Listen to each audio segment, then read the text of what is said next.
As the championship race heads for the final furlong, there's another night of high drama at Anfield.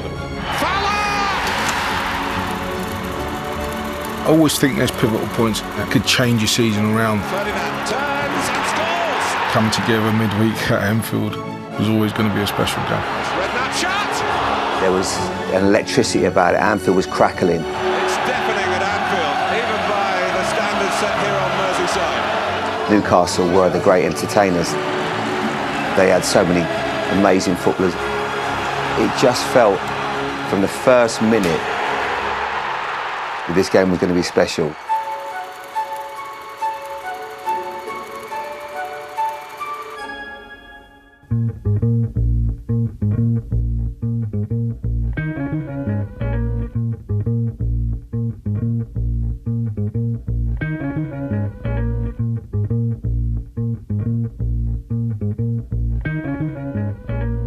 Going to Newcastle, I knew Keegan had set the team up to create chances, and he said to me, I think you're one of the best headers of the ball in the country, and I'm giving you wingers to provide that service for you.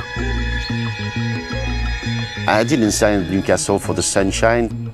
I signed for Newcastle to be as good as possible on the football pitch. Kevin Keegan was saying, I brought someone here who was going to supply. He came in, I remember he had the model wife and he had the model looks. And then he got onto the pitch, and then I realised his ability to play football was, you know, was top of the tree. Obviously, it was a culture shock in many ways. But I soon realised that football belongs to England. The fans, they are very devoted to the club. Your duty as a player is not only to win games, but to entertain those guys. From a centre-forward's point of view, it was everything I could have dreamed of and more. It was like going into a sweet shop. At the time, I think Newcastle were everybody's second favourite team. The way we play football, the way we entertain, the way we score goals, we played for fun. Playing at St James Park was a pure joy every time. You know, when I was living up in Newcastle, I'd come back to London for a few days, and everybody I saw along the way would say to me, I'm not a Newcastle supporter, but any time they're on the TV, I'll watch them. No stopping him, he keeps going. And that is class from Les Ferdinand! I always used to feel sorry for our defenders. We were so attack-minded, we'd leave them to it at times. 1-0! We were playing every single game the same way. We tried to score more goals than the opponents. You score one, we'll score two. You score two, we'll score three. And as great as that sounds, doesn't always work out that way. Start of January, we were 10 points clear. In fact, we got to 12 points clear, and I think at the time, I always say there was a sense of, I think we've done it.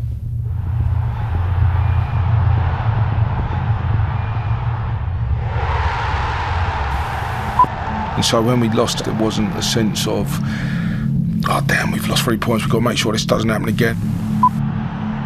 And it comes for Cantona! Lost 15 points in a few games, and that's too much. Well, it's a huge victory for Manchester United. Newcastle still have a game in hand, but the gap is cut to just 1 point. Those points were all gone.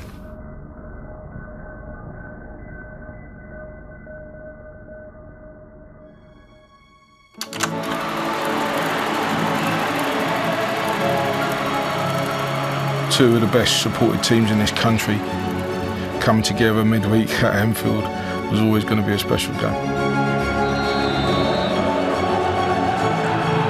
We played them a couple of times that season. We knew what they were capable of. We were third in the table at the time, so we still felt we were in this title race. We were quite an open team ourselves. We knew we could cause any team problems. The speech from Keegan before the game was very simple.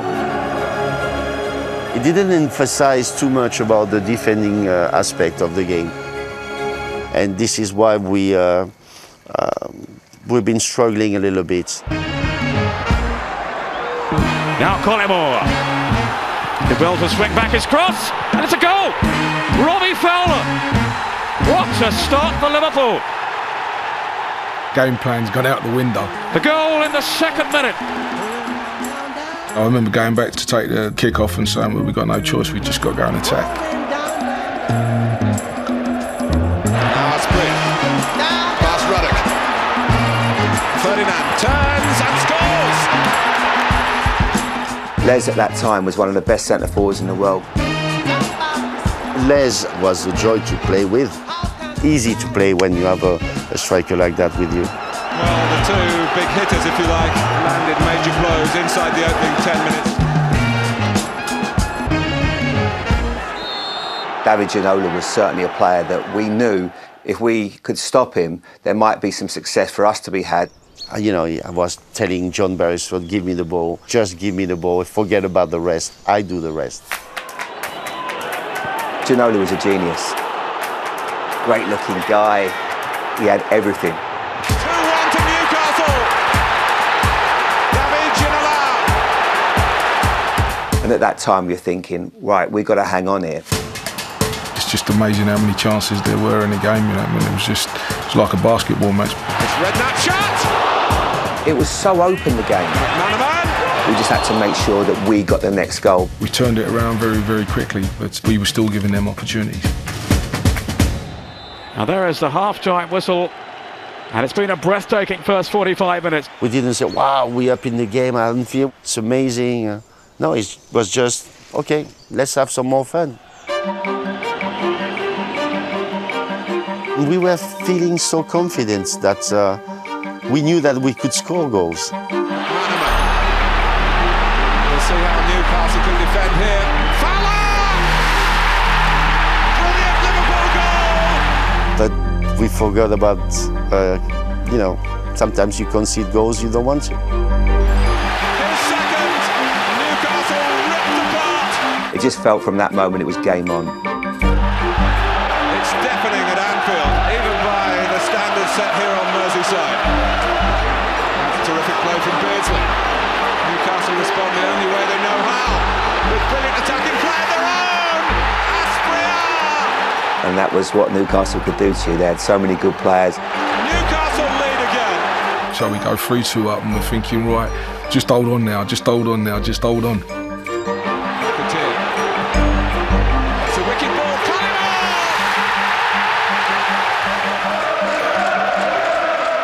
Our fans were demanding us to get forward and try to get a winner. No one was hanging on for a point. And then I get a great chance up the other end where I turn. Alves ball. Here's Ferdinand. One-on-one with Harkness. And I thought, this is it, they're going to score. Hit my left foot and David James comes out, makes A brilliant save, managed to smother it, kept us in the game. And David James had to prevent his side going behind again. I have to say world-class save, to be honest, Jamie. Have you ever known 90 minutes go so quickly? Barnes, rush, Barnes. Still John Barnes, Collymore closing in! Liverpool lead in stoppage time! Kevin Keegan hangs his head, he's devastated. It's not often you go away and feel, especially at that stage, and score 3 goals and still come away not having won the game. At the end of the day, that was us, that was Newcastle, that's how we played football. Newcastle in disbelief. It's Liverpool's night in the end. And a jarring blow to the ambitions of Newcastle. They played like champions. They were a joy, they were a credit to the Premier League. You can't always win titles, you can't always be the best team, but I'll tell you what they did, they entertained so many people. How did it happen? How did it happen? It had drama, it had absolutely everything, and that's what the Premier League is all about. Great for the league, but not great for us.